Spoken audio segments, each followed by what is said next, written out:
Əzizlər, birinci düz xəttin bucaq əmsalı 2-dir. Yəni K bərabərdir. Tangens alfaya, o da bərabərdir bucaq əmsalı 2. Onu qeyd edirəm. İkinci düz xəttin bucaq əmsalı. Yəni bu düz xəttin bucaq əmsalı -1-dir. Qeyd edirəm o zaman K2 bərabərdir.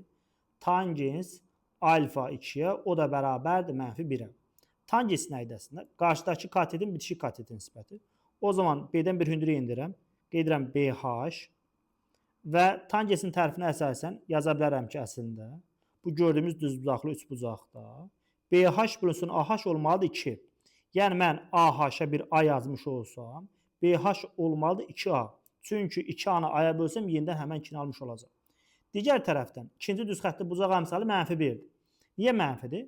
Çünki bu düz xətt absisonun müsbət istiqaməti ilə kör bucağa əmələ gətirir. Ona görə K mənfi olmalıdır. Bu bucağın tangensi 1 olmalıdır. Və qeyd edirəm, bura 2A-dırsa, HC olmalıdır 2A. Bunu da qeyd etdim.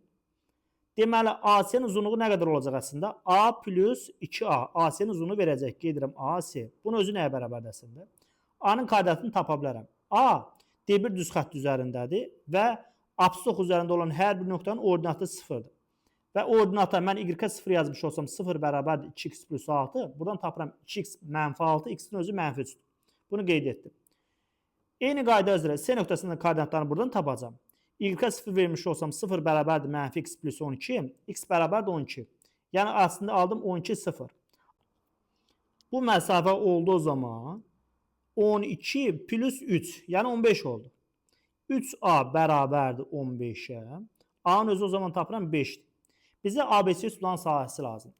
Üçbucağın sahəsi tərəf və bu tərəfə çəkilmiş hündürlüyün hadisinin yarısına bərabərdir. AC-ni zaten bilirəm 15-dir və yaxud 3A-dır, 3 vur 5, 15. Vurusun hündürlük. Hündürlük 2A-dır, 2 vur 5, yəni 10. Bölünsün 2. Bu da hündürlüyüdür, göstərim. Buradan 2 ilə 10 getdi, 5 qaldı. 15 vur 5 olacaq 75.